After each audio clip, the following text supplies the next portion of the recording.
Good morning, students. Today I am going to continue your poem, The Ball, written by John Berryman. The last few lines of the poem are here.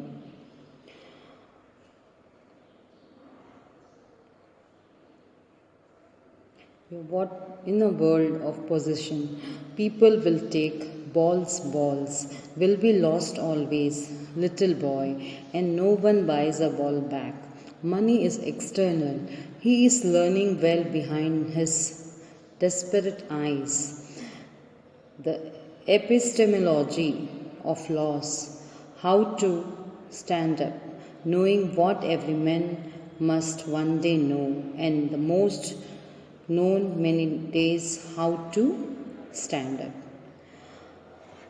Here there are some difficult words again in these lines.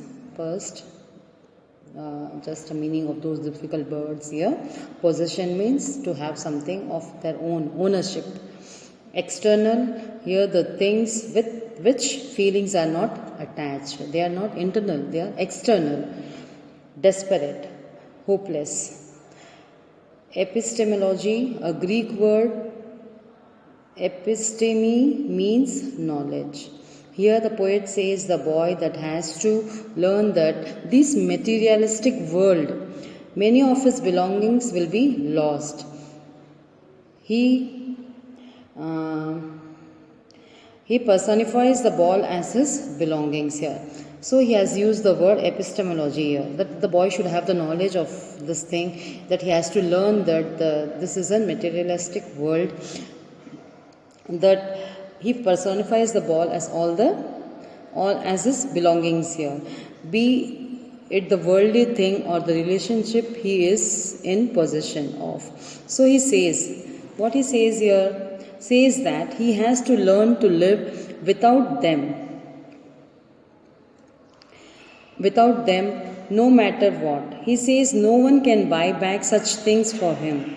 The poet says so because according to him, money can't buy you everything. If it does buy you some materialistic things, still it will not be able to buy the sense of belongingness. That means if a money can buy the thing which you have lost, but the memories or the feelings which you are connected with, those things cannot be bought by that money again.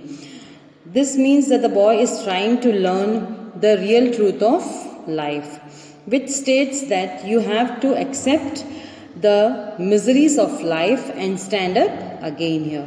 This is the truth which everyone has to learn in his or her life.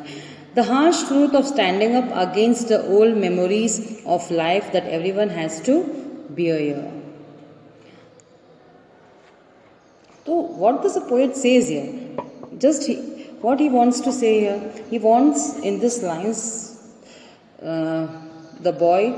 what the poet wants the boy to have here, have the sense of responsibility and to have the knowledge about the things that if he has lost something, no money can buy it again.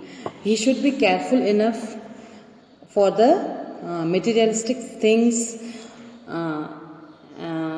or if he has lost, he cannot buy that thing again because it has lots of feelings with it connectedly past, which any money cannot buy for him here. What this poet says here, he just says, what he says, he personifies the ball as his belonging here, be it the worldly thing, what relationship he is in the possession. What in the possession? That he has to learn about to live without them no matter whatever the thing may be, no matter what the thing is, he has to try to learn to live without the thing which he has lost. So he says that he cannot buy the thing for him because only buying the thing is not only enough here, it also has the sense of belongingness which is connected with that thing. So external money cannot buy those belongingness again. Time poet यहीं पे यही कह रहे हैं कि ये world of position, ये materialistic जो वर्ल्ड है, यहाँ पे इस बॉय को, इस लड़के को क्या सीखने की ज़रूरत है? उसे ये रिस्पॉन्सिबिलिटी सीखने की ज़रूरत है कि जो उसने खोया है वो उसका किसी भी मतलब कोई भी पैसा उसे वापस दोबारा नहीं खरीद सकता। भले वो छोटी सी थिंग है, यहाँ पे मटेरियलिस्टिक थिंग है, उसे पैसा खरीद सकते हैं, कोई नई चीज़ वापस एक और बॉल ला के दे सकता है, मगर उसके साथ जो जुड़ी उसकी यादें हैं, उसका जो बचपनों की जो खेल उसने उसके साथ खेले होंगे या जो फीलिंग्स उसकी उस बॉल के साथ कनेक्टेड होगी, वो वापस कोई भी उसे लाकर नहीं दे सकता। तो ये पोएट चाहते हैं कि ये बॉय उस समय इस फीलिंग को समझे कि आप जीवन में ऐसे कई परिस्थितियाँ आएंगी जब आप अपने किसी को खो दोगे, है ना, और खोने के बाद वो आपके जीवन में दोबारा नहीं आ सकता और आपको उसी के साथ जीना होगा, उस दुख के साथ जीना होगा और आगे बढ़ना होगा। वो ये यहाँ पर इस बॉय को सिखाना चाहते हैं कि money is external and no one can buy a ball back, कोई उसे नहीं खरीद सकता। He is learning well behind his desperate eyes, hopeless eyes के साथ, मतलब बिना आशा के साथ वो यही सीख रहा है कि कोई भी चीज़ उसे वापस अगर एक बार चली गई तो दोबारा लौटकर नहीं आ सकती। ये उसके नॉलेज में होना चाहिए, ये लॉस जो है उसको याद होना चाहिए कि जो लॉस हुआ है वो कोई भी उसे वापस नहीं खरीद के दे सकता। Every man has to face this reality of life here. ये यहाँ पर पोएट यहाँ पर यही कहना चाहते हैं कि ये हार्श ट्रूथ है और इसके साथ हमें स्टैंड अप होना चाहिए, उसके साथ और मिजरीज है हमारी लाइफ की, ये हमें बैर करना, हमें इसे सामना करना, हमें इसका सीखना होगा। यहाँ पे पोएट हमें यही कह रहे हैं इस पोइट्री में, द बॉल के साथ यही एक्सप्लेन करना चाहते हैं, ये बताना चाहते हैं कि वो बॉय जिस स्टेज में है वो इस रिस्पॉन्सिबिलिटी को समझे। एक बार और फिर एक शॉर्ट समरी जैसा इस पोएम का वंस अगेन ये रिकैप कर लेते हैं। The poet is talking about a little boy with who has lost his ball. He has playing with his ball. The ball skipped from his hand and went into the nearby water body. The poet says that the sight of the boy losing his favorite ball made him think about the boy and his reaction to the situation. या poet को मजबूर कर रहा है वो situation सोचने के लिए। जब उस बॉय को देखते हैं, उसकी आंखों में देखते हैं, उसने जो बॉल खो दिया है वो उसकी आंखों में दिख रहा था, ये पोएट को मजबूर कर रहा है सोचने के लिए। क्या सोचने के लिए मजबूर कर रहा है? He further says that the boy was helplessly looking into the water.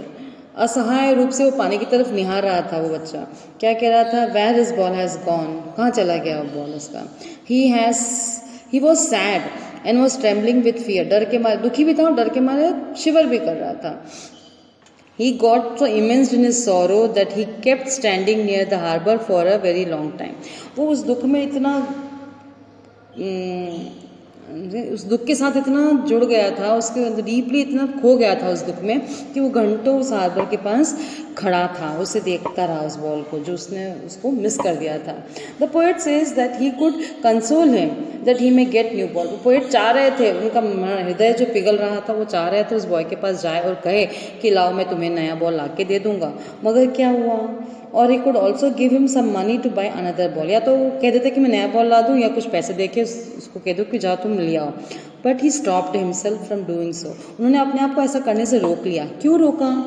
Because he thinks that the money may bring a new ball but not bring the memories and the feelings attached to the lost ball.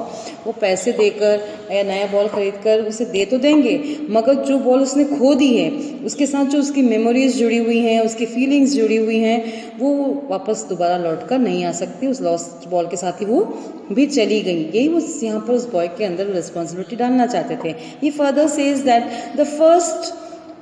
the time has come for the boy to learn his responsibility here.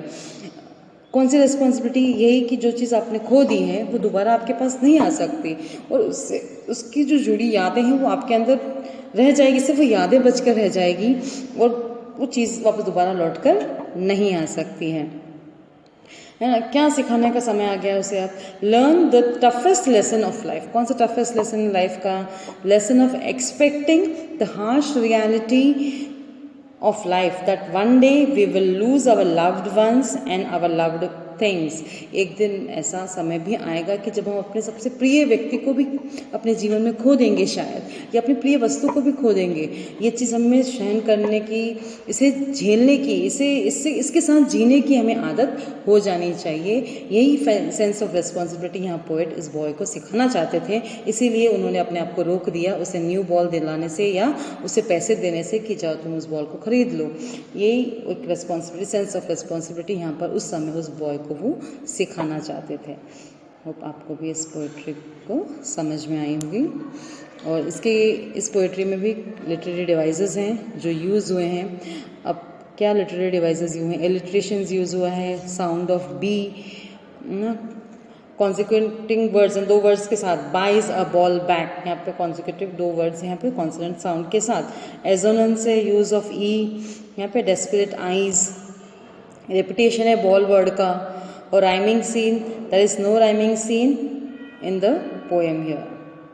तो hope आपको ये poetry समझ में आई होगी। Poet यहाँ पे क्या उस बॉय को सिखाना चाहते थे, वो सेंस ऑफ रिस्पॉन्सिबिलिटी कि in the life you have to face a situation when you may loss your loved ones or loved thing and you have to live with that lost feeling forever. Hope आपको ये poetry समझ में आई होगी। इसके जितने भी question answers हैं thinking about the poem, उसे आप कंप्लीट करें। Thank you.